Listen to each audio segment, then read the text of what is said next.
তো গুনাহের এক নাম্বার ক্ষতি, গুনাহের কারণে আল্লাহর অভিশপ্ত হতে হয়। গুনাহের দুই নাম্বার ক্ষতি নিয়মিত গুনাহ। বলেন সবাই, নিয়মিত গুনাহ মানুষকে অপমানিত করে ছাড়ে। একটা গুনাহ আপনি আজকে করলেন, পরে আবার করেন না, ছেড়ে দেন, কিন্তু আপনি প্রতিদিন করেন একটা গুনাহ, এই গুনাহ আপনারে অপমানিত করে ছাড়বে। আল আদাবুল শরঈয়া 1 নম্বর খণ্ড 144 নম্বর পৃষ্ঠা। قال عبد الله بن المبارك رحمه الله رأيت الذنوب تميت القلوب। আব্দুল্লাহ ইবনুল মুবারক রহমতুল্লাহি আলাইহি বলেন, আমার অভিজ্ঞতা, আমি দেখেছি গুনাহ মানুষের কলবকে মৃত বানায়া দেয়। ওয়াকাদ ইউরিসু যিল্লা ইদমানুহা। আব্দুল্লাহ ইবনুল মুবারক বলেন, নিয়মিত গুনাহ যারা করে, ধারাবাহিক গুনাহ যারা করে, গুনাহ করতে করতে এক পর্যায়ে গুনাহ ওই বান্দাকে অপমানিত করে ছাড়ে। নাউজুবিল্লাহ। নিয়মিত গুনাহ ওই বান্দাকে অপমানিত করে। এরপর আব্দুল্লাহ ইবনুল মুবারক বলেন, তারকুজ যুনুব হায়াতুল কুলুব। অন্তর জীবিত হয় গুনাহ ছেড়ে দিলে। গুনাহ যত ছেড়ে দিবে বান্দা, তার কলব তত সজীব হয়ে যায়। গুনাহ যত ছাড়বে তার অন্তর তত জিন্দা হবে। তাহলে গুনাহের 2 নাম্বার ক্ষতি জানলাম আমরা। ধারাবাহিক গুনাহ, নিয়মিত গুনাহ বান্দাকে অপমানিত করে ছাড়ে। আল্লাহ গুনাহ থেকে আমাদেরকে হেফাজত করেন। এখানে মাদ্রাসার অনেক ছাত্রদেরকে দেখা যাচ্ছে, মাশাআল্লাহ। স্কুল, কলেজ, ইউনিভার্সিটির ছাত্র আছেন, পর্দার আড়ালে ছাত্রীরা আছেন, বিভিন্ন পেশায় নিয়োজিত যারা আছেন, এই জাতীয় ব্যক্তিবর্গ এখানে আছেন। সবাই মন দিয়ে শোনেন এই 3 নাম্বার ক্ষতিটা। বিশেষ করে কোরআন সুন্নাহ ছাত্র যারা, আপনারা যারা কোরআন সুন্নাহ শিখেন, তারাও শোনেন মন দিয়ে। গুনাহের 3 নাম্বার ক্ষতি, গুনাহ যারা বেশি করে, কোরআন সুন্নাহর বিদ্যা তারা ভুলে যায়। কোরআন সুন্নাহর বিদ্যা ভুলে যায় গুনাহ বেশি করলে। কয়েকটা দৃষ্টান্ত শুনি আমরা। 1 নাম্বার দৃষ্টান্ত, কিতাবের নাম জামিউ বায়ানিল ইলম, 1 নাম্বার খণ্ড 675 নাম্বার পৃষ্ঠা। আব্দুল্লাহ ইবনে মাসউদ রাদিয়াল্লাহু তাআলা আনহুর বক্তব্য, তিনি বলেন, ইন্নী লা আহসিবু আন্না আর-রাজুলা ইয়ানসাল ইলমা ক্বাদ আলিমাহু বিজ্জাম। আব্দুল্লাহ ইবনুল মুবারক বলেন, দুনিয়ার মানুষ তোমরা যারা কোরআন সুন্নাহর বিদ্যা শিখো, ইবনে মাসউদ বলেন, আমার অভিজ্ঞতা, আমি মনে করি যারা কোরআন সুন্নাহর বিদ্যা শিখে তারা গুনাহের কারণে কোরআন সুন্নাহর বিদ্যা ভুলে যায়। কিসের কারণে? গুনাহের কারণে মানুষ কোরআন সুন্নাহর বিদ্যা ভুলে যায়। যেমন আজকে আপনারা এখানে কোরআন সুন্নাহ শিখতেছেন, এই মাহফিলের কথাগুলা তারাই বেশি মনে রাখতে পারবে যারা গুনাহ কম করবে। ইমাম আবু হানিফা রহমতুল্লাহ আলাইহি, নাম শুনছেন নি? মাশাআল্লাহ। কিতাবের নাম আল জাওয়াহিরুল মুদিয়া, 2 নাম্বার খণ্ড 478 নাম্বার পৃষ্ঠা। ইমাম আবু হানিফা রহমতুল্লাহ আলাইহি কোরআন সুন্নাহ গবেষণা করে যদি কোনো মাসালায় খটকা লাগতো, যে এই মাসালাটা ওনার খটকা লাগতেছে, এটা কি হালাল হবে না হারাম হবে, শুধু খটকা, তো ইমাম আবু হানিফা রহমতুল্লাহ আলাইহির কোন মাসালা খটকা লাগলে তিনি বলতেন, মা হাযা ইল্লা লিযামবিন ক্বাদ আহদাসতুহু। ইমাম আবু হানিফা ছাত্রদেরকে বলতেন, এই আমার এই মাসালা খটকা লাগলো কেন, নিশ্চিত আমার কোনো অপরাধ হয়ে গেছে যার কারণে এই মাসালা আমার খটকা লাগছে। ওয়া কানা ইস্তাগফিরু, সাথে সাথে ইস্তেগফার পড়া শুরু করতেন। রুবামা কামা সাল্লা, কখনো নামাজের মধ্যে দাঁড়িয়ে যাইতেন, ইস্তেগফার পড়তেন অথবা নামাজের মধ্যে দাঁড়িয়ে যাইতেন। ফাতানকাশিফু লাহুল মাসআলা, আল্লাহ পাক রব্বুল আলামিন ইমাম আবু হানিফাকে মাসালার সমাধান দিয়ে দিতেন। মাসালার সমাধান পেয়ে যাওয়ার পর ইমাম আবু হানিফা বলতেন, রাজাউতু আন্নী তিবা আলাইয়া, এই মাসালার খটকা আমার লেগেছিল, এখন আমার এই মাসালার আর কোনো খটকা নাই, আল্লাহ এই মাসালার সমাধান আমাকে দিয়ে দিচ্ছেন। এর মানে হলো নিঃসন্দেহে আমার কোনো অপরাধের কারণে খটকা লেগেছিল, এখন ইস্তেগফার পড়ার কারণে, নামাজ পড়ার কারণে যেহেতু আমার খটকা দূর হয়ে গিয়েছে, আমি আশা করি আল্লাহ আমার তওবা কবুল করে নিয়েছেন। দেখছেন নি কি কয়, মাসালা যেহেতু আমার সমাধান হয়ে গেছে, আমি আশাবাদী আল্লাহ আমার তওবা কবুল করছে। ওনার খটকা লাগছে, আর আমরা তো কিছু মনেই থাকে না, তা আমগো অবস্থাটা কি? ওনার শুধু খটকা লাগছে, এতেই উনি মনে করছে এটা অপরাধ। আর আমরা তো কোনো বিষয় মনে না আসলে আর থুর তো মনে আসে না, কি হচ্ছে তোর বাদ দে। আরেকটা বিষয়টা কত সিরিয়াস ভাই, গুনাহ ছেড়ে দিই। বেশির মাদ্রাসা ছাত্র ভাই যারা আছেন, কোরআন সুন্নাহ যেই কলবে থাকবে সেখানে গুনাহ থাকতে পারবে না। গুনাহ থাকবে আবার কোরআন সুন্নাহ থাকবে, এটা হবে না। পাত্র সাফ করতে হবে, তারপর এই পাত্রে আলো রাখতে হবে। কোরআন সুন্নাহ হলো আলো, গুনাহ হলো অন্ধকার। যেই পাত্রে অন্ধকার থাকবে সেখানে আপনি কোরআন সুন্নাহর আলো কিভাবে রাখবেন বলেন? তো কোরআন সুন্নাহর আলো যেই পাত্রে থাকবে সেখানে অন্ধকার থাকতে পারবে না। তো গুনাহ নামক অন্ধকার, এই গুনাহ নামক অন্ধকার মুক্ত যখন পাত্র হবে, কলবটা যখন গুনাহ নামক অন্ধকার থেকে সাফ হবে, আল্লাহর কসম ওই কলবের মধ্যে কোরআন সুন্নাহ নামক আলো স্থায়ীভাবে বসবাস করবে। সেখানে এটা স্থায়ী হবে যদি কলব গুনাহমুক্ত হয়। আলী ইবনুল খাশরম, মাদ্রাসা ছাত্ররা এই নামটা শোনার কথা। তাহজিবুত তাহজিব, ইবনে হাজার আসকালানী রহমতুল্লাহ আলাইহির লেখা, 2 নম্বর খণ্ড 129 নম্বর পৃষ্ঠা। ইমাম বুখারী রহমতুল্লাহ আলাইহির বুখারী শরীফের ব্যাখ্যা গ্রন্থ ফাথুল বারীর লেখক ইবনে হাজার আসকালানী রহমতুল্লাহ আলাইহির তাহজিবুত তাহজিব 2 নম্বর খণ্ড 129 নম্বর পৃষ্ঠা আলী ইবনুল খাশরমের ব্যাপারে এখানে বক্তব্য তিনি উল্লেখ করেছেন। আলী ইবনুল খাশরম বলেন, রাআইতু ওয়াকি' ইবনুল জাররাহ মা রাআইতুহু বিয়াদিহি কিতাবান কত্তু ইন্নামা হুয়া ইয়াহফাজু ফাসআলতুহু আন দাওয়াইল হিফজি ফাকালা তারকুজ যুনুব। আলী ইবনুল খাশরম বলেন, আমি ওয়াকি' ইবনুল জাররাহ রহমতুল্লাহ আলাইকে কখনো লিখতে দেখি নাই। উনি যা শুনতেন সব মুখস্থ করে ফেলতেন। আমাদের তো লিখতে হয়, ওনার লিখতে হতো না। তো আমি ওনাকে প্রশ্ন করলাম, আপনি এত কিছু মুখস্থ রাখেন কেমনে? তো তিনি এক কথায় জবাব দিয়ে দিলেন, তারকুজ যুনুব, গুনাহ ছেড়ে দেওয়া। গুনাহ যত বেশি ছাড়বা মেধা শক্তি তত বেশি আল্লাহ বাড়ায় দিবেন। গুনাহ মানুষ যখন ছেড়ে দিবে তার মেধা বেড়ে যাবে, তার কলবের মধ্যে কোরআন সুন্নাহ স্থায়ী হয়ে যায়। তো ওয়াকি' ইবনুল জাররাহ বলেন যে আমি গুনাহ ছেড়ে দেই, এই কারণে আমার এত সমস্যা হয় না। এখান থেকে বোঝা যায় যে যত বেশি গুনাহ ছাড়বে তার কুওয়াতে হাফেজা, স্মরণ শক্তি, ধারণ ক্ষমতা আল্লাহ তত বাড়ায়া দিবে। এটা কলেজ ইউনিভার্সিটির ছাত্র ছাত্রী যারা, আপনারা মনোযোগ দিয়ে শোনেন, যত বেশি গুনাহমুক্ত হবেন তত মেধা শার্প হবে ইনশাআল্লাহ। এইটা মুখস্থ আছে, একটা ভুলে গেছে।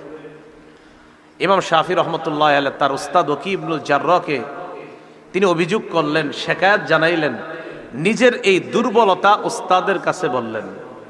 শাকাউতু ইলা ওয়াকি'ইন সুআ হিফজি ফাআওসানি ইলা তারকিল মাআসি ফাইন্নাল ইলমা নূরুম মিন ইলাহি ওয়া নূরুল্লাহি লা ইউতা লিআসি।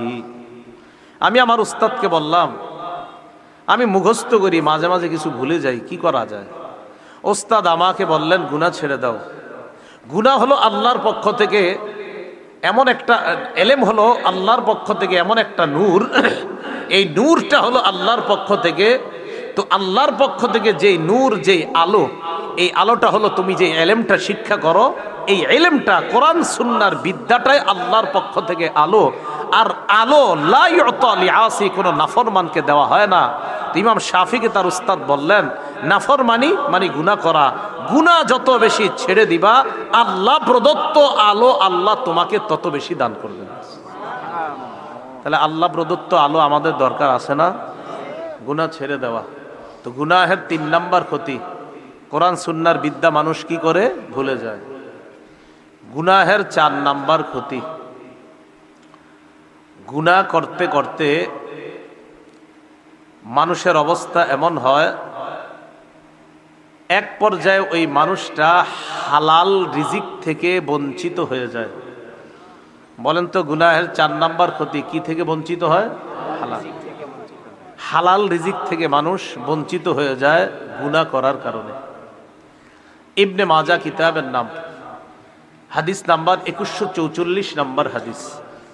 قال رسول الله صلى الله عليه وسلم أيها الناس اتقوا الله وأجملوا في الطلب নবীজি বলেন, হে মানুষ, তোমরা আল্লাহকে ভয় করো। ওয়া আজমিলু ফিত তালাব, সুন্দরভাবে রিজিক অন্বেষণ করো। ফাইন্না নাফসান লান তামুতা হাত্তা তাস্তাওফিয়া রিজকাহা, কোন মানুষ মারা যাবে না যতক্ষণ না তার বরাদ্দকৃত রিজিক শেষ না হয়। খুব মন দিয়ে শোনেন এই জায়গাটা। আমি আপনি দুনিয়াতে যতদিন আছি, আমার আপনার জন্য আল্লাহর পক্ষ থেকে বরাদ্দকৃত একটা রিজিক আছে। বিশ্বাস করেন, ওই রিজিক শেষ হওয়ার আগে আমি আপনি মারা যাব না। যেটা আমার আপনার জন্য আল্লাহ বরাদ্দ করে রেখেছেন, এটা আমার আপনার জীবনে আসবে। হ্যাঁ, নবী বলছে, তো যেটা আল্লাহ তোমার জন্য বরাদ্দ করে রেখেছেন, এটা আল্লাহর কাছ থেকে সুন্দর পন্থায় তালাশ করে নিয়ে নাও। কি পন্থায়? সুন্দর পন্থায়। তো এখন দেখেন এই জায়গাটা বুঝেন। রসুল বললেন, কোনো বান্দা মারা যাবে না তার বরাদ্দকৃত রিজিক শেষ হওয়ার আগে। ওয়াইন আবতা আনহা, এটার অর্থ হলো দেরিতে হলেও ওই রিজিক তার কাছে আসবে। দেরিতে হলেও ওই রিজিক তার কাছে আসবে। এখন আপনি কি করলেন? না, আমার তো দেরি সহ্য হইব না, আমি আগামীকালকে 10 তলা বাড়ি দরকার। এখন হারাম পন্থায় 10 তলা বাড়ি আপনি করে ফেললেন। আসলে কি জানেন, এই 10 তলা বাড়ি আপনার জীবনে আল্লাহ হালাল ভাবে লিপিবদ্ধ করে রেখেছিলেন। এটা 10 বছর পরে হলেও আপনার হতো, কিন্তু আপনি এটা হারাম ভাবে আগিয়ে নিয়ে নিছেন। রাসূলুল্লাহ সাল্লাল্লাহু আলাইহি সাল্লাম বলেন, তোমার জীবনে আল্লাহ যা বরাদ্দ করে রেখেছেন, এটা তুমি পাবেই। এটা তুমি বৈধ পন্থায় তালাশ করো, হারাম পন্থায় তালাশ করে এটা নিও না। ওয়াইন আবতা আনহার অনুবাদটা সারা জীবন মনে রাখবেন। রসুল বলেন, দেরিতে হলেও আসবে এটা তোমার জীবনে। কারণ তুমি তো তোমার রিজিক পুরা করার আগে তুমি মরবা না। এটা তুমি মরবা না, আমি রসুল তোমাকে বলে গেলাম, তুমি মারা যাবা না। তোমার রিজিক এটা শেষ হবে, এরপর তুমি মারা যাবা। এটা গেল 2144 নাম্বার হাদিস, ইবনে মাজার। এখন একটা হাদিস শোনাবো। এই হাদিসের অনুবাদটা প্রথমে আমি একবার বলবো, এরপর আমার সাথে আপনারা বলবেন। সহিহুল জামে কিতাবের নাম 2085 নাম্বার হাদিস। এই হাদিসে রাসূলুল্লাহ সাল্লাল্লাহু আলাইহি ওয়াসাল্লাম বলেন, লা ইয়াহমিলান্না আহাদাকুম ইস্তিবতাউর রিজকি আইয়াতলুবাহু বিমাসিয়াতিন মিন মাআসিল্লাহ। দ্রুত ধনী হওয়ার আশা, দ্রুত ধনী হওয়ার লোভ তোমাদেরকে যেন হারাম পন্থায় রিজিক অন্বেষণে উদ্বুদ্ধ না করে। বলেন এবার আমার সাথে, বলেন, দ্রুত ধনী হওয়ার লোভ তোমাদেরকে যেন অবৈধ পন্থায় রিজিক অন্বেষণে উদ্বুদ্ধ না করে। ধনী দ্রুত হইতে হবে না, আমার আগামীকালকে 10 তলা হতে হবে। তো নবীজি বলেন, এই দ্রুত ধনী হওয়ার লোভ তোমাকে যেন দ্রুত ধনী হওয়ার আশা, দ্রুত ধনী হওয়ার লোভ অবৈধ পন্থায় তোমাকে যেন বেশি টাকা কামাই করার প্রতি উদ্বুদ্ধ না করে। আরে তুমি অবৈধভাবে কালকে যে বেশিটা পাইতে চাও, তোমার কপালে যদি এটা লেখা থাকে 10 দিন পরে হলেও আসবে, তো তুমি হালালভাবে এটা তালাশ করো। কারণ আমি রসুল তোমাকে বলে গেলাম, হালাল পন্থায় তুমি তালাশ করতে থাকো, তোমার জন্য যা বরাদ্দ আছে মরার আগে আল্লাহ তোমাকে দিবেনি এটা। তো 4 নাম্বার ক্ষতি গুনাহের, মানুষ হালাল রিজিক থেকে বঞ্চিত হয়। বলেন, মানুষ হালাল রিজিক থেকে বঞ্চিত হয় গুনাহ করার কারণে। আল্লাহ আমাদের সকলকে গুনাহমুক্ত জীবন যাপন করার তৌফিক দান করেন। এই গেল 4 নাম্বার। 5 নাম্বার, গুনাহের কারণে মানুষ কোরআন ভুলে যায়। হাফেজ সাহেবরা আসেননি? কি ভুলে যায়? বলেন সবাই।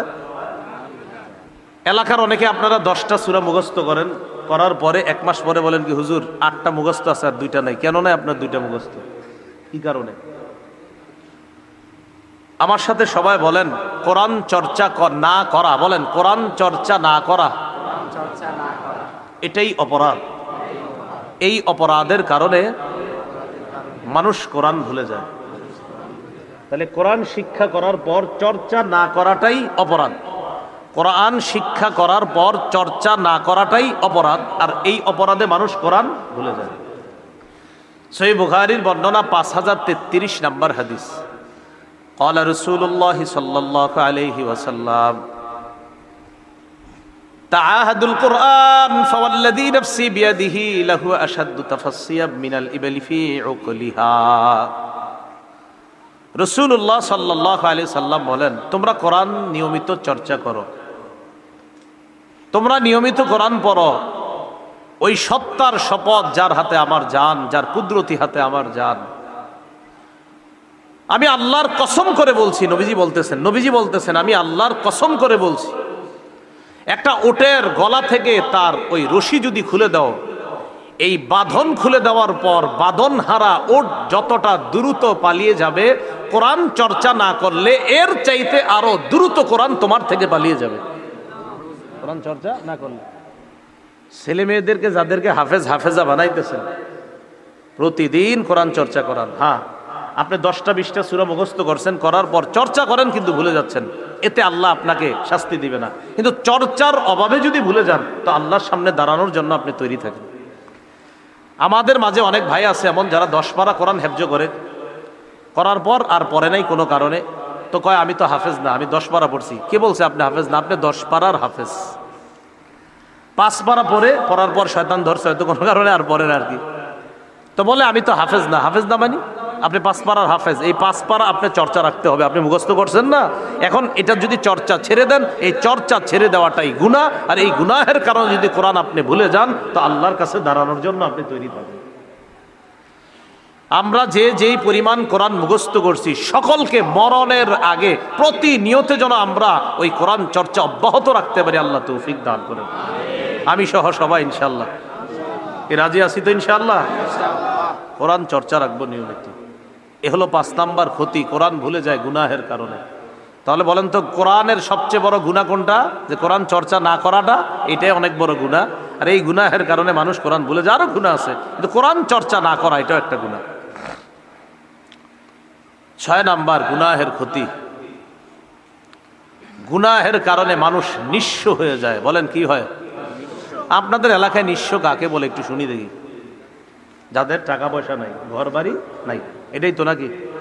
আরে 2-1 মানে টেনশনে আছে, যদি বলি জি আবার কোনো বিপদ আছে কিনা। আরে এটাই তো, আরে টাকা পয়সা ঘর বাড়ি নাই, এটাই তো নিঃস্ব। আপনারা ভয় পেন না, সাহাবায়ে কেরামও বলেছেন এটাই নিঃস্ব। এবার সবাই বলেন এটাই তো নিঃস্ব। আচ্ছা, মুসলিম শরীফের 2581 নাম্বার হাদিস, ক্বালা রাসূলুল্লাহ সাল্লাল্লাহু আলাইহি ওয়াসাল্লাম আতাদরুনা মাল মুফলিস? ক্বালু আল মুফলিসু ফিনা মান লা দিরহাম লাহু ওয়ালা মাতা। সাহাবাদেরকে আল্লাহ রাসূল প্রশ্ন করলেন, সাহাবীদের দল, তোমাদের মধ্যে নিঃস্ব কারা? আমি তোমাদের কাছে জানতে চাই। সাহাবীগণ জবাব দিলেন, আল মুফলিসু ফিনা মান লা মাতা লাহু ওয়ালা দিরহামা, মান লা দিরহাম লাহু ওয়ালা মাতা। আমাদের মধ্যে যাদের সহায় নাই, সহায় সম্বলহীন যারা, আমাদের মধ্যে যাদের টাকা নাই, অর্থ নাই, তারাই হলো নিঃস্ব। নবীজি বলেন, ইন্নাল মুফলিসা মিন উম্মতি ইয়াতি ইয়াউমাল কিয়ামাতি বিসসালাতিন ওয়া সিয়ামিন ওয়া যাকাত ইয়াতি ওয়া কদ শাতামা হাদা ওয়া দারাবা হাদা ওয়া সাফাকা দামা হাদা ওয়া আকালা মালা হাযা। নবীজি বলেন, আমার উম্মতের নিশ্চয় ওই ব্যক্তি, যে ব্যক্তি কিয়ামতের ময়দানে নামাজ নিয়ে উপস্থিত হবে, সদকা নিয়ে উপস্থিত হবে, রোজা নিয়ে উপস্থিত হবে, এই ব্যক্তিটা কিয়ামতের ময়দানে সবচেয়ে নিঃস্ব হবে। সাহাবারা অবাক হয়ে যায়। আল্লাহ নবী এবার ব্যাখ্যা করে বুঝিয়ে দেয়, কিয়ামতের ময়দানে নামাজি, রোজাদার আর সৎকার ঢেল আমল নামা নিয়ে যে ব্যক্তি উপস্থিত হবে, ওই ব্যক্তি যখন আল্লাহর সামনে দাঁড়াবে, ইয়াতি ওয়া কদ শাতামা হাদা, এই ব্যক্তি এমন অবস্থায় দাঁড়াবে, এই ব্যক্তি দুনিয়ার মধ্যে অমুককে গালি দিছে, যারে গালি দিয়েছে ওই ব্যক্তি তার সামনে আসবে, আসার পর বলবে, আল্লাহ, এই লোকটা নিয়মিত ফজরের নামাজ পড়ার পর আমারে গালি দেওয়া শুরু করতো, আর ঘুমের আগে গিয়ে শেষ হইতো। নামাজ পড়তো ডেলি, হজ করছে 70 বার, কিন্তু খালি গালি দিছে এই লোকটারে ডেলি। ইয়াতাহাদা মিন হাসানাতি, ওই ব্যক্তির আমল নামা থেকে ভালো আমল নামাগুলা তাকে দিয়ে দেওয়া হবে। আরেক ব্যক্তি আসবে, আসার পর ইয়াতাহাদা মিন হাসানাতি, তার ভালো আমলগুলা আরেক ব্যক্তিকে দিয়ে দেওয়া হবে। ফাইন ফানিয়াত হাসানাতু, তার ভালো আমল শেষ হয়ে যাওয়ার পর অন্যান্য পাওনাদাররা এসে বলবে, আল্লাহ, আমার রক্তপাত ঘটিয়েছে, আরেকজন বলবে আমাকে আঘাত করেছে, আমি বিচার চাই।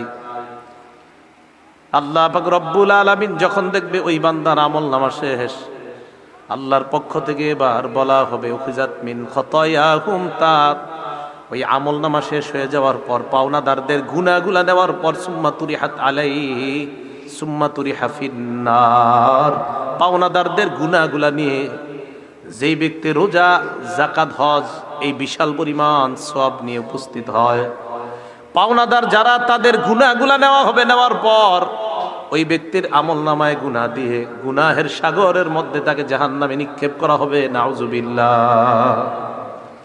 রাসূল বলেন, তোমাদের মাঝে ওই ব্যক্তি নিঃস্ব, যে ব্যক্তি নামাজ, যে ব্যক্তি রোজা, যে ব্যক্তি হজ, বড় বড় আমল নামা নিয়ে উপস্থিত হবে, কিন্তু দুনিয়াতে অন্যের রক্তপাত ঘটাইছে, অন্যকে আঘাত করছে, অন্যকে গালি দিয়েছে, অবৈধভাবে মানুষের সম্পদ লুণ্ঠন করতো। এই লোকটা নামাজ পড়তো খুব, কিন্তু অন্যের হক নষ্ট করত।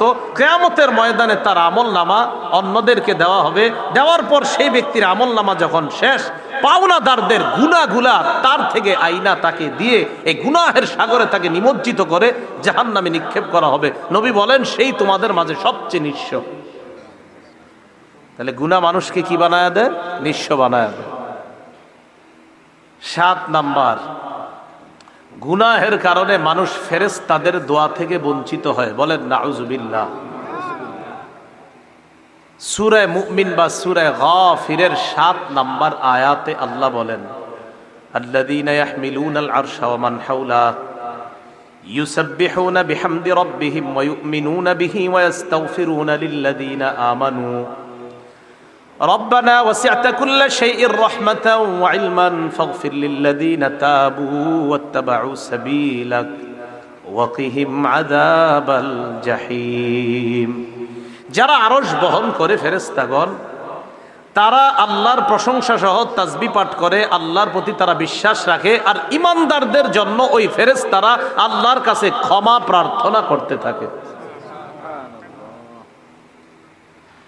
আর ফেরেশতারা বলে, রব্বানা ওয়াসি'তা কুল্লা শাইইন রাহমাতাও ওয়া ইলমা, আল্লাহ আপনি আপনার রহমত এবং জ্ঞানের মাধ্যমে, ইলমের মাধ্যমে সব কিছুকে আপনি পরিবেষ্টন করে নিয়েছেন আল্লাহ। এবার ফেরেশতারা বলে, ফাগফির লিল্লাযীনা তাবু ওয়াত্তাবাউ সাবিলাক, আপনার বান্দাদের মধ্য থেকে যারা তওবা করে আর যারা আপনার রাস্তার অনুসরণ করে, আল্লাহ আমরা ফেরেশতারা আপনার কাছে দোয়া করলাম, ওই তাওবাকারী বান্দাদেরকে আপনি মাফ করে দেন। পড়েন তো আমার সাথে আস্তাগফিরুল্লাহ।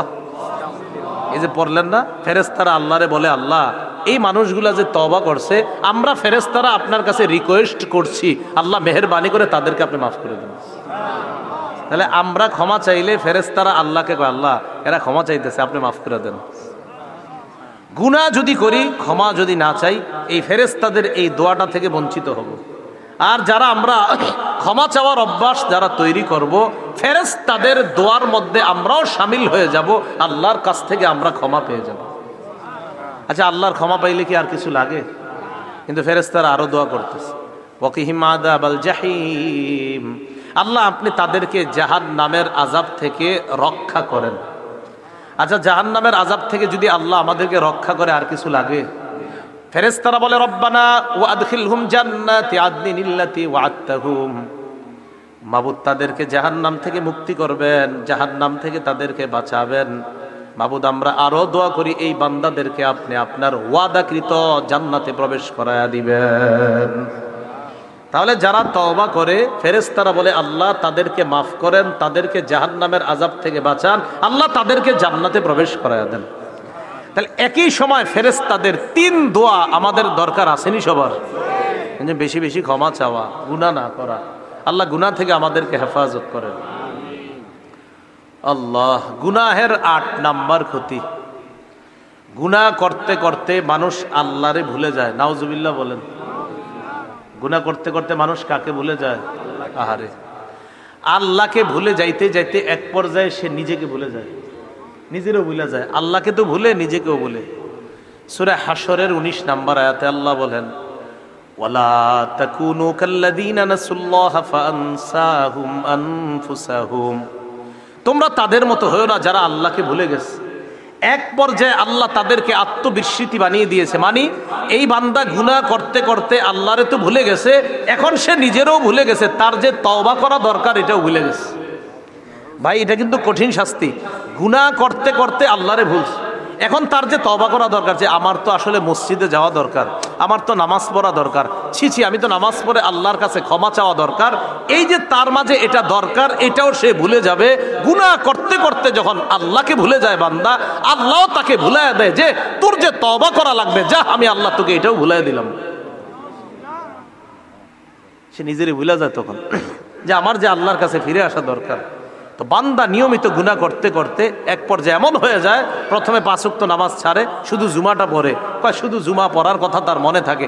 এক পর্যায়ে সে জুমাও পড়ে না, মাসের পর মাস চলে যায়, তখন আর জুমা যে পড়তে হবে এটাও তার মনে নেই। এখন আগে 5 ওয়াক্ত মনে ছিল না, এখন জুমার নামাজও মনে নেই, ওই যে ভুলে গেছে নিজের। এখন তার যে মরা আছে, এরপরে যে একটা জীবন আছে আখেরাতে, সেটাই ভুলে গেছে সে আল্লাহরে ভুলে যাওয়ার কারণে। এটা গুনাহের 8 নাম্বার ক্ষতি। ভাই আল্লাহ আমাদেরকে হেফাজত করেন।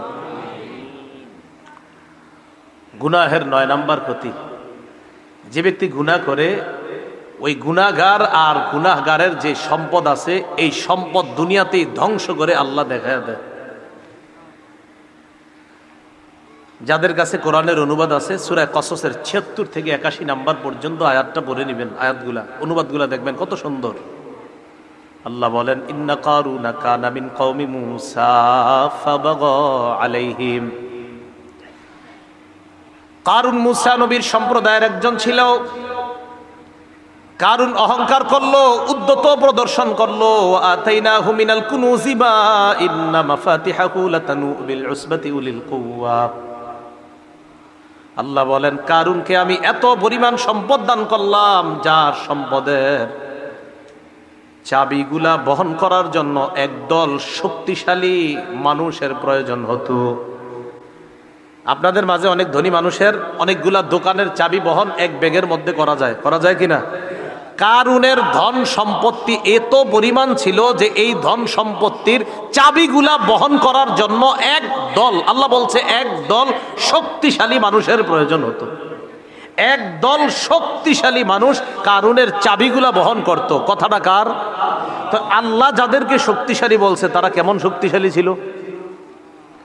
তো বলতেছে কারুনের চাবিগুলা বহন করতো একদল শক্তিশালী মানুষ। তো এই কারুনে মুসা নবী বললেন, তুমি দান করো, ওয়ালা তানসা নসীবাকা মিনাদ দুনিয়া ওয়া আহসিন কামা আহসানাল্লাহু ইলাইক।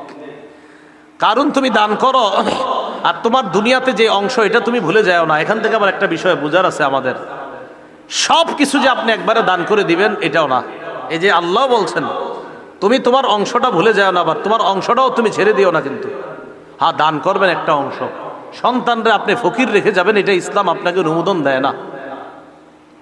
রাসূলুল্লাহ সাল্লাল্লাহু আলাইহি সাল্লাম বলেন, আনতাদারা ওয়ারাসাতাকা আগনিয়া খায়রুম মিন আনতাদারাহুম আলাতান ইয়াতাকাফফুনান নাস। তুমি তোমার সন্তানদেরকে এমন অবস্থায় রেখে যাওয়া যে তারা মানুষের কাছে হাত পাততে হয় না, এমন অবস্থায় রেখে যাওয়া এটাই উত্তম। যে তোমার সন্তান তুমি পৃথিবী থেকে বিদায় নেওয়ার পর তারা কারো কাছে হাত পাততে হয় না। তুমি যে সন্তানকে এমন অবস্থায় রেখে যাওয়াটা আমি নবী তোমার জন্য বলে গেলাম, এই সন্তানকে কারো মুখাপেক্ষী হওয়া লাগে না তোমার মরণের পর, এই অবস্থায় রেখে যাওয়া এটা তোমার জন্য উত্তম। মারা গেছে অনেকের এরকম হয় না, মারা যাওয়ার পর আহারে এখন আর কিচ্ছু নাই তাদের। তো রাসূল বলেন না, সন্তান সম্পদ, সন্তান যারা পৃথিবীতে থাকবে তাদের জন্য কিছু রেখে যাওয়া। দেখেন এই কোরআনে আয়াতটা দেখেন কত সুন্দর, ওয়ালা তানসা নসীবাকা মিনাদ দুনিয়া, যে তুমি তোমার দুনিয়ার যে হিস্সা অংশ এটা ভুলে যাও না, বাকি তুমি দান করো। তো এই কথা মুসা নবী যখন বললেন, কারণ আমি কেন দান করবো? আমার টাকা আমি মানুষের কি লেগে দিব? মুসা নবী বললেন, আল্লাহ পাক রব্বুল আলামিন তোমাকে যে সম্পদ দান করেছেন, এই সম্পদ তুমি আল্লাহর রাস্তায় দান করো। আল্লাহ তোমাকে যেমন অনুগ্রহ করলেন তুমিও অনুগ্রহ করো। কারণ জবাব দেয়, ইন্নামা উতিতুহু আলা ইলমিন ইনদি, এই সম্পদ আল্লাহ আমারে দেয় নাই, আমার বিদ্যার জোরে এই সম্পদ আমি কামাই করছি। কারণ এই সম্পদ আল্লাহ আমারে দেয় নাই, আমার বিদ্যার জোরে আমি এটা পাইছি। তাফসীরের কিতাবে আপনারা দেখবেন, একটা তাফসীরের কিতাব বা কিছু কিছু তাফসীরের কিতাবে লেখছে কারণ রসায়ন বিদ্যা জানতো। কোন বিদ্যা? হ্যাঁ, রসায়ন বিদ্যা জানতো ভালো। কিছু জায়গায় লেখছে আপনার যে ও রসায়ন বিদ্যা জানতো। তাফসীরে মাঝারি তো আপনার গালেবান তাফসীরে মাঝারি তো আছে যে ও রসায়ন বিদ্যা জানতো। তো এই কারণ বলে যে আমি আমার জ্ঞানের কারণে, আমার জ্ঞান প্রচুর, এই প্রচুর জ্ঞানের কারণে আমি সম্পদ কামাই করছি, আল্লাহ আমারে দিছে না, এটা আমার যোগ্যতা বলে আমি সম্পদ কামাই করছি। আমাদের যোগ্যতা বলে আমরা সম্পদ কামাই করি না, কে দেয়? উদ্যত করলো, অহংকার করলো, গুনাহ করলো, নাফরমানি করলো। শুধু কি নাফরমানি, মুসা আলাইহিস সালাতু ওয়াস সালামকে ভয়ঙ্কর অপমান করতে চেয়েছিল। আল্লাহ পাক রব্বুল আলামিন কি করলেন? ফাখাসাফনা বিহি ওয়া বিদারিহিল আরদ। আল্লাহ বলেন কারুন আর তার সম্পদ মানুষের চোখের সামনে, আমি মানুষ চেয়ে চেয়ে দেখছে যে কারুন আর তার সম্পদকে আমি মাটির নিচে দাবায়া দিছি, ধ্বংস করে দিছি। আমি আল্লাহ এখনো পারি, কিছুদিন আগে তুরস্ক দেখাইছি। এটা আমাদের জন্য শিক্ষা যে সাবধান, গুনাহ করো না বেশি। একদম তুমি সহ, বিল্ডিং সহ, সম্পদ সহ মাটির নিচে যাবা যে তোমারে খুঁজেও পাওয়া যাবে না। আল্লাহ আমাদেরকে গুনাহ থেকে হেফাজত করেন। এই গুনাহের 9টা ক্ষতি বললাম। এখন গুনাহ থেকে কি আমাদের বাঁচা দরকার? আসলে দরকার। গুনাহ থেকে বাঁচার কি উপায়? 1 নাম্বার উপায় আমার সাথে বলেন, তওবা করা। তাহলে আমি বলি, আপনারা জবাব দিবেন। বলেন তো, গুনাহ থেকে বাঁচার 1 নাম্বার উপায় কি করা? তওবা করা। সূরা তাহরিমের 8 নাম্বার আয়াতে আল্লাহ বলেন, ইয়া আইয়ুহাল্লাযীনা আমানু তুবু ইলাল্লাহি তাওবাতান নাসুহা। আল্লাহ বলেন, হে ঈমানদারগণ, তোমরা একনিষ্ঠ তওবা করো, তোমরা আল্লাহর কাছে একনিষ্ঠ তওবা করো। আশা করা যায় আসা রব্বুকুম আইয়ুকাফিরা আনকুম সাইয়্যাতিকুম, আশা করা যায় তোমাদের রব তোমাদের পাপ সমূহকে ক্ষমা করে দিবেন, মুছে দিবেন। ওয়া ইউদখিলাকুম জান্নাত, আর আশা করা যায় তোমাদের রব তোমাদেরকে জান্নাতে প্রবেশ করাবেন। ইবনে মাজাহ 4250 নম্বর হাদিস। ক্বালা রাসূলুল্লাহ সাল্লাল্লাহু আলাইহি ওয়াসাল্লাম, আত-তাইবু মিনাজ যামবি কামান লা যামবা লা। নবীজি বলেন, গুনাহ থেকে তওবাকারী ব্যক্তি এমন হয়ে যায় যেন তার কোনো পাপ নাই। সুবহানাল্লাহ। ভাই, আজকেই তওবা করেন, আজকে আপনি তওবা করেন। বিশ্বাস করেন, নবীজি আপনাকে বলতেছেন, উম্মত তুমি তওবা করেছো গুনাহ থেকে? হ্যাঁ, আমি নবী তোমাকে বলছি, তুমি যে গুনাহ থেকে তওবা করছো না, তুমি এমন হয়ে গেছো যে তোমার কেন যেন কোনো পাপই নাই। আজকে করেন না? মাহফিল শেষ হওয়ার পর বাসায় একা একা বসে যান না, একা একা বসে আপনি একনিষ্ঠ তওবা করেন, খাঁটি দিলে একবার তওবা করেন। রাসূলুল্লাহ সাল্লাল্লাহু আলাইহি সাল্লাম বলেন, গুনাহ থেকে তওবাকারী ব্যক্তি এমন হয়ে যায় যেন তার কি নাই, কোনো গুনাহ নাই। ইবনে মাজার 4251 নম্বর হাদিসের বর্ণনা। ক্বালা রাসূলুল্লাহ সাল্লাল্লাহু আলাইহি ওয়াসাল্লাম, কুল্লু বানি আদম খাত্তাউন ওয়া খায়রুল খাত্তাইন আত-তাওয়াবুন। সমস্ত আদম সন্তান গুনাহগার, সমস্ত আদম সন্তান গুনাহ করে। নবীজি বলেন, গুনাহগারদের মধ্যে শ্রেষ্ঠ তারা যারা তওবাকারী। সুবহানাল্লাহ। বলেন আমার সাথে, বলেন আদম সন্তান গুনাহ করে। গুনাহগারদের মধ্যে শ্রেষ্ঠ তারা যারা তওবা করে। বলেন তো, গুনাহগারদের মধ্যে উত্তম কারা? যারা। আল্লাহ আমাদেরকে তওবা করার তৌফিক দান করেন। ইবনে মাজার 4253 নম্বর হাদিসের বর্ণনা। قال رسول الله صلى الله عليه وسلم إن الله لا يقبل توبة العبد ما لم يغرغر। রাসূলুল্লাহ সাল্লাল্লাহু আলাইহি সাল্লাম বলেন, মরণের আগ পর্যন্ত হালাতে গরগরা, বান্দার যখন মুমূর্ষ অবস্থায় মরণ হবে, জান চলে যাবে, বের হবে অবস্থা, এর আগ পর্যন্ত বান্দার তওবা আল্লাহ কবুল করেন। বান্দার তওবা কি করেন? আল্লাহ কবুল করেন। তিরমিজি শরীফের 3538 নম্বর হাদিস, 3538 নম্বর হাদিসের বর্ণনা। এই হাদিসের মধ্যে আসছে, ক্বালা রাসূলুল্লাহ সাল্লাল্লাহু আলাইহি ওয়াসাল্লাম, লাল্লাহু আফরাহু বিতাওবাতি আহাদিকুম মিন আহাদিকুম বিদাল্লাতিহি ইযা ওয়াজাদাহা। মন দিয়ে হাদিসটা শুনেন। তিরমিজিতে আসছে সংক্ষেপে, বুখারীতে আসছে আরেকটু বড়, মুসলিম শরীফে আরো বড়। মুসলিম শরীফেরটা সবচেয়ে বড়, বুখারীরটা একটু ছোট, তিরমিজিরটা আরেকটু ছোট। তো তিনোটা কিতাব মিলে হাদিসটা আমরা শুনি। এক ব্যক্তি সফরে বের হয়েছে। সফরে বের হওয়ার পর ওই ব্যক্তির যে বাহন, এই বাহন নিয়ে তিনি সফরে বের হয়েছেন। তার বাহনের মধ্যে তার খানা আছে, তার পানি আছে। তাহলে বাহনের মধ্যে তার খানা পানি আছে, সফরে যাবে। এক জায়গায় গেছে, যাওয়ার পর ওই লোকটা ক্লান্ত শ্রান্ত শরীর নিয়ে বাহন থেকে নেমে একটু বিশ্রাম নেওয়ার উদ্দেশ্যে এক জায়গায় বসলেন। মনে রাখবেন বাহনের মধ্যেই কিন্তু খানা পানি। তো লোকটা ওখানে বসার পর একটু নিদ্রা এসে গেছে, চোখে ঘুম এসে গেছে, শুয়ে গেছে, ঘুমায় গেছে আর কি কোনোভাবে। ওখানে ঘুম থেকে উইঠা ওই লোক দেখে তার বাহনটা হারিয়ে গেছে। বলেন তো শুধু কি বাহন হারিয়ে গেছে নাকি খানা পিনা সব গেছে? এখন ওই লোক চিন্তা করে যে আমি কি বাড়িতে যাবো না সফরে যেখানে রওনা করছি সেখানে যাবো। লোকটা চিন্তায় পড়ে গেছে, আমি যদি এখন বাড়িতে রওনা করি তাহলে এই পরিমাণ সম্পদ আমার কাছে নাই যে আমি বাড়িতে পৌঁছতে পারবো। আবার যেখানে আমি সফর করব সেখানেও যাওয়ার মতো সম্পদ আমার কাছে নাই। এর মানে না খেয়ে আমার মরতে হবে। বাড়িতে রওনা করলেও আমি মরবো, যেখানে রওনা করছি সেখানে গেলেও মরবো। অতএব এইখানে ঠান্ডার মধ্যে বৈশা মরাই ভালো। তাহলে বাড়িতে কেন যাবে না? কারণ এখানে গেলেও আপনার খাদ্যের অভাবে, পানির অভাবে মারা যাবে। আবার যেখানে রওনা করছে সেখানে গেলেও মারা যাবে। ওখানে উনি নিয়ত করছে যে ঠিক আছে আল্লাহ মরণ রাখলে এখানেই মরণ হয়ে যাবে, বাস হজরতে ওখানেই মারা যাবে। তো বসে গেছে, এখন ওখানে বসে আবার ঘুম এসে গেছে। ঘুম আসার পর ঘুমটা যখন নাকি ভাঙছে, চোখ খুলছে, খুইলা দেখে কি তার বাহন খানা বানিয়ে নিয়ে সব উপস্থিত। আচ্ছা খুশি কেমন? কম না অনেক বেশি? যে ব্যক্তি দুনিয়াতে বাঁচার আশাই ছেড়ে দিছে, তো এই ব্যক্তি বাহন ফিরে পাওয়ার পর খুশিটা কম না অনেক বেশি? কত বেশি?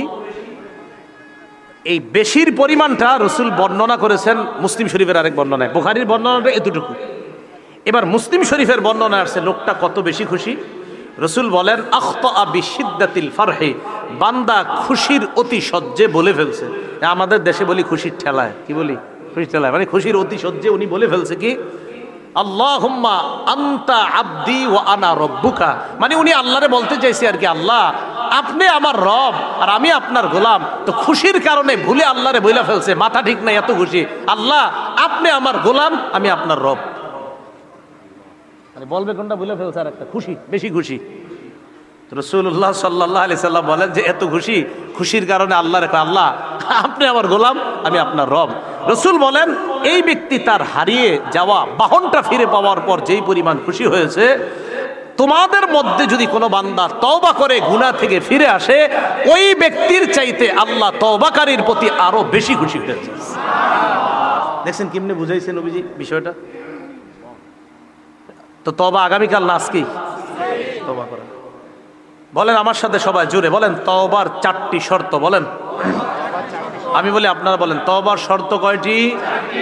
4টি। 1 নাম্বার আল ইকলাউ আনিল মাসিয়া, ফিরে আসা। বলেন আপনারা 1 নাম্বার। তওবার শর্ত কয়টি? 1 নাম্বার। 2 নাম্বার অনুতপ্ত হওয়া। বলেন কি হওয়া? অনুতপ্ত হওয়া। ইবনে মাজার বর্ণনায় আসছে 4252 নাম্বার হাদিস আসছে, রাসূল সাল্লাল্লাহু আলাইহি সাল্লাম বলেন আর নাদামু আত-তাওবা, অনুতপ্ত হওয়াটাই তওবা, অনুতপ্ত হওয়াই তওবা। বলেন ওলামারা ছাড়া অন্যরা বেশি আওয়াজ দিন, আলেমরা তো জানে, অন্যরা বলবেন। বলেন বেশি আওয়াজটা অন্যরা দিবেন, আলেম ছাড়া অন্য যারা। তওবার শর্ত কয়টি? 1 নাম্বার গুনাহ থেকে ফিরে আসা, 1 নাম্বার গুনাহ থেকে, 2 নাম্বার অনুতপ্ত হওয়া, 3 নাম্বার বলেন আমার সাথে দৃঢ় প্রতিজ্ঞা করা আর ভবিষ্যতে এ গুনাহ করব না, এই প্রতিজ্ঞা করা। তাহলে 1 নাম্বার গুনাহ থেকে ফিরে আসা, 2 নাম্বার অনুতপ্ত হওয়া, 3 নাম্বার এই প্রতিজ্ঞা করা আমি ভবিষ্যতে এই গুনাহ আর করব না। 4 নাম্বারটা কি বলবো? বান্দার হক আদায় করা। কার হক আদায় করা? কারণ আল্লাহ আপনারা মাফ করবে কোনগুলা? আল্লাহর যেগুলো নষ্ট করছেন আল্লাহর হক, ওইটি আল্লাহ মাফ করবে, কিন্তু বান্দারটা তো আল্লাহ মাফ করবে না, ওইটা বান্দার কাছ থেকে মাপ নিতে হবে। তাহলে তওবার শর্ত মোট 4টা পাইলাম। 1 নাম্বার গুনাহ থেকে ফিরে আসা, 2 নাম্বার অনুতপ্ত হওয়া, 3 নাম্বার দৃঢ় প্রতিজ্ঞা করা যে এই গুনাহ আমি ভবিষ্যতে করব না, 4 নাম্বার বান্দার হক থেকে থাকলে এই হকটা আদায় করে আমি বান্দার কাছ থেকে ক্ষমা চেয়ে নেওয়া। মনে থাকবে সবার কথাগুলা? তো এই গুনাহ থেকে মুক্তি পাওয়ার 1 নাম্বার উপায় জানলাম আমরা, তওবা করা। আর তওবার 4টি শর্ত আমরা জানলাম। 2 নাম্বার একটা সহজ উপায় আছে, আমার সাথে বলেন, বলেন ইস্তেগফার পড়া। পড়েন তো আস্তাগফিরুল্লাহ, আস্তাগফিরুল্লাহ। নবীজির আগেও গুনাহ নাই, পরেও গুনাহ নাই। এই নবী বলেন আমি প্রতিদিন 70 বার, আরেক বর্ণনায় 100 বার আমি আল্লাহর কাছে ক্ষমা চাই আর তওবা করি। তা আমাদের কি পরিমাণ গুনাহ বলেন? এই জন্য আমরা আরো কত বেশি পরিমাণে ইস্তেগফার পড়া দরকার। তাহলে 1 নাম্বার তওবা করা, 2 নাম্বার ইস্তেগফার পড়া, 3 নাম্বার বলেন আমার সাথে, বলেন গুনাহ হয়ে গেলে সাথে সাথে একটা ভালো কাজ করা। তিরমিজি শরীফের 1987 নাম্বার হাদিসের বর্ণনা, রাসূলুল্লাহ সাল্লাল্লাহু আলাইহি সাল্লাম বলেন, ইত্তাকিল্লাহা হাইসুমা কুনতা, তুমি যেখানে থাকো আল্লাহকে ভয় করো। ওয়া আতবিইস সাইয়্যাতাল হাসানাতা তামহুহা, গুনাহ হয়ে গেলে সাথে সাথে একটা ভালো কাজ করবা, ওই ভালো কাজটা তোমার গুনাহকে মিটিয়ে দিবে। ভালো কাজটা গুনাহকে কি করে দিবে? মিটিয়ে দিবে। তো এটা হলো 3 নাম্বার উপায়। 4 নাম্বার উপায় আজান দেওয়া। বলেন সবাই, কি দেওয়া? পারেননি আজান দিতে? আজান দেওয়া। আবু দাউদ শরীফের 515 নাম্বার হাদিস, রাসূলুল্লাহ সাল্লাল্লাহু আলাইহি সাল্লাম বলেন, আল মুআজ্জিনু ইউগফারু লাহু মাদা সাউতি, মুয়াজ্জিন সাহেব আজান দিলে যেই পরিমাণ দূরে তার আজানের আওয়াজ যায় ওই পরিমাণ পর্যন্ত তাকে ক্ষমা করে দেওয়া হয়। 5 নাম্বার 2 রাকাত নামাজ পড়া। বলেন 2 রাকাত। আবু দাউদ শরীফের 1521 নাম্বার হাদিস, রাসূলুল্লাহ সাল্লাল্লাহু আলাইহি সাল্লাম বলেন, মা বিন আবদিন ইউজনিবু যামবান ফায়ুহসিনুত তুহুরা। আমি আপনাদেরকে বলে যাই, আজকে পারলে করেন, না পারলে আগামীকাল। কিন্তু আগামীকাল যে বাঁচবেন এটার তো নিশ্চয়তা নাই। তো আজকে আপনারা বাসায় গিয়ে, বাড়িতে গিয়ে নফল নামাজ, এখন বাড়িতে যাবেন, যাওয়ার পর ওযু করবেন, ওযু করার পর 2 রাকাত নামাজ পড়বেন। পড়ার পর নবীজি বলেন, সুম্মা ইস্তাগফিরুল্লাহ, ইস্তেগফার করবেন, ইল্লা গাফারাল্লাহু লাহ, ইল্লা গাফারাল্লাহু লাহ।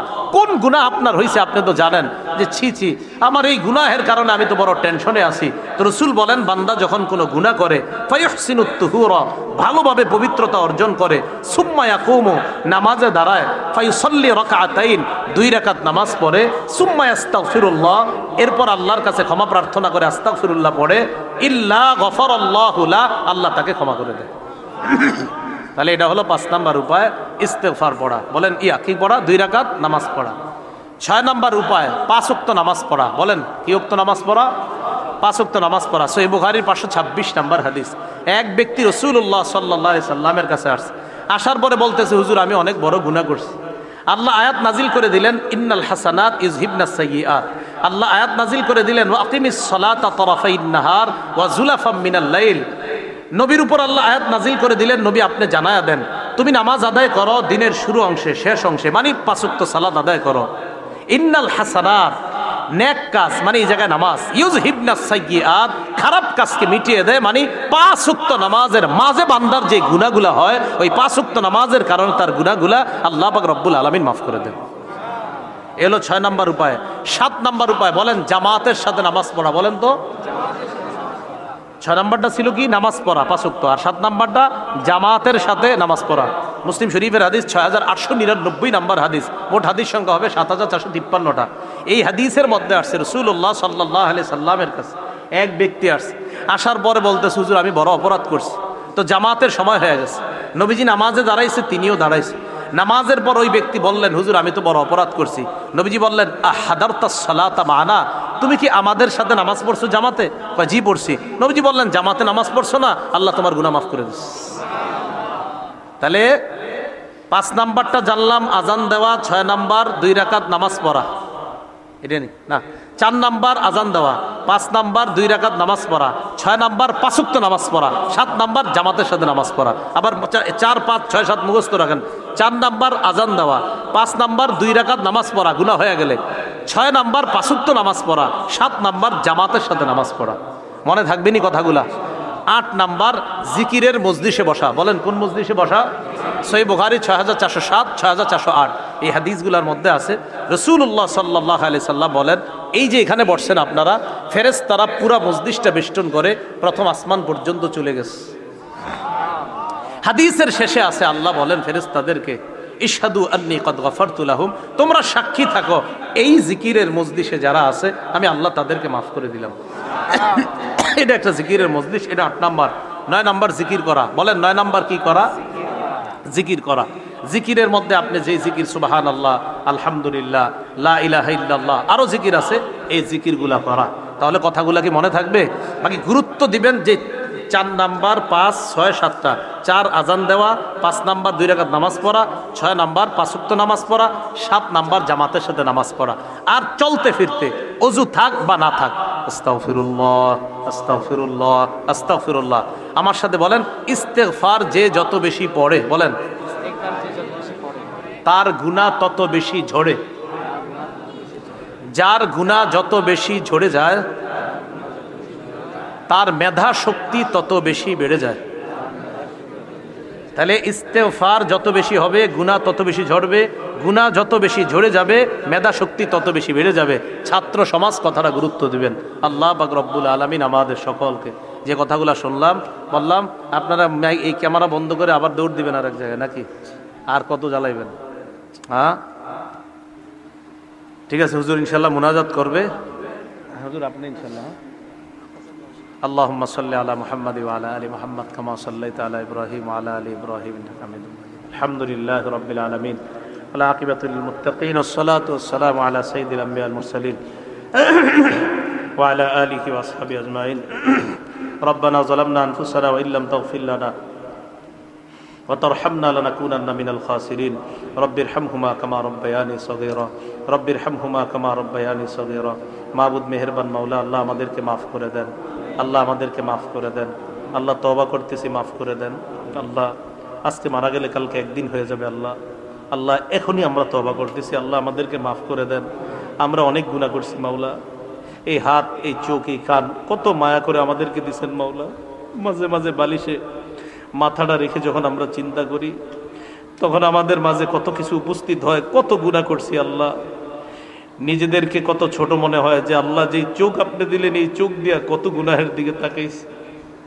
যে হাত আপনি দিছেন, এই হাত দিয়ে কত গুনাহ ধরছি মাওলা। আল্লাহ আমরা অনেক ভুল করছি।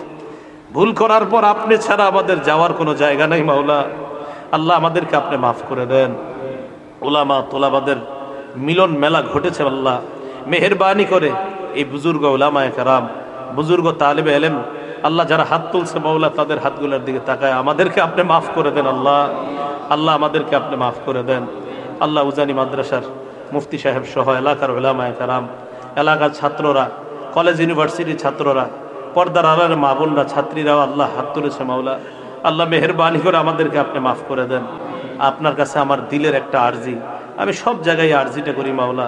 আজকে এই নলুয়া চাঁদপুরে আমি যাদের সামনে বসেছি মাওলা, আল্লাহ এই আরজিটা কবুল করে নিয়েন, তাদের সাথে আবার জান্নাতে দেখা করায় দিয়েন। আল্লাহ এই আরজিটা এই মুহূর্তে আপনি আল্লাহ জান্নাতীদের খাতায় আমাদের এই লিস্টে আপনি লিপিবদ্ধ করে দেন মাওলা। এই যে আমাদের এই দৃশ্যটা আল্লাহ আবার আপনি জান্নাতে করার তৌফিক দান করেন আল্লাহ। আল্লাহ তাদের সাথে যেন জান্নাতে দেখা হয়। আল্লাহ তারা যেন আমাকে চিনে, আমি যেন তাদেরকে চিনি মাওলা।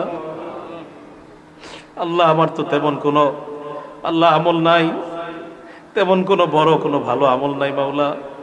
আল্লাহ মাঝে মাঝে চিন্তা করি, ছাত্রদের সামনে বসি, তালিবুল ইলমদের সামনে বসি, মুসলমানদের সামনে বসি। আল্লাহ এই বসাটাও যদি আপনি কবুল করেন মাওলা, এই ভালো মানুষগুলোর সাথে আল্লাহ আমারও আপনি জান্নাতবাসী করে দিয়ে। আল্লাহ আমাদের মধ্যে যারা দুনিয়া থেকে বিদায় নিয়েছে তাদেরকে আপনি মাফ করে দেন। মা বাবা, আত্মীয় স্বজন, তাদের সকলের কবরগুলা জান্নাতের বাগান বানায় দেন। আল্লাহ এই মাহফিলের আয়োজক, বিশেষ করে হিলফুল ফুজুল এই সংগঠনকে আপনি কবুল করে নেন। তারা যেন এই এলাকার জন্য, এই দেশের জন্য খুব বেশি কাজ করতে পারে তৌফিক দান করেন। আল্লাহ প্রথমে যেই কথাটা জানছি মাওলা, মনটা অনেক ভরে গেছে মাওলা। আল্লাহ তাদের অবদান, এই এলাকায় তারা অনেক চেষ্টা করতেছে যেন অনইসলামিক সমস্ত কৃষ্টি কালচারগুলো এখান থেকে তারা সরিয়ে আল্লাহ পরিপূর্ণভাবে ইসলামী সভ্য আর আদর্শ, ইসলামী সভ্যতা আর আদর্শকে এই এলাকার মধ্যে যেন পরিপূর্ণভাবে তারা প্রতিষ্ঠিত করতে পারে তৌফিক দান করেন। আল্লাহ ওলামাদেরকে যেন এই এলাকার সর্বস্তরের জনগণ সহযোগিতা করে এই ব্যাপারে আপনি তৌফিক দান করেন। বিশেষ করে কলেজ ইউনিভার্সিটির ছাত্র যারা আছে, স্কুল কলেজের ছাত্র যারা আছে, আল্লাহ আপনার কাছে ফরিয়াদ, তারাও যেন স্বতঃস্ফূর্তভাবে এই ভালো কাজগুলোকে শরীক হতে পারে তৌফিক দান করেন।